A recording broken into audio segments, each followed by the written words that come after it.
Man shalla alayya salatan sallallahu alaihi biha asyara. Orang yang bersalawat kepada aku sekali je, tapi Allah balas 10 kali.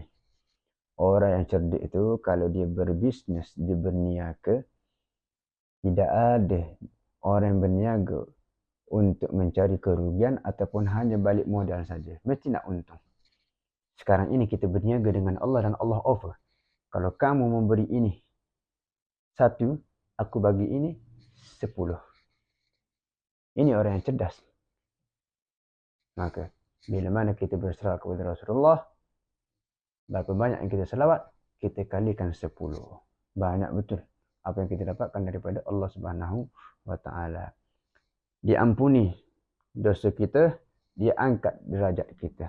Dia berikan pula kebaikan kepada kita. Subhanallah. Dengan salawat kepada Rasulullah sallallahu alaihi wasallam.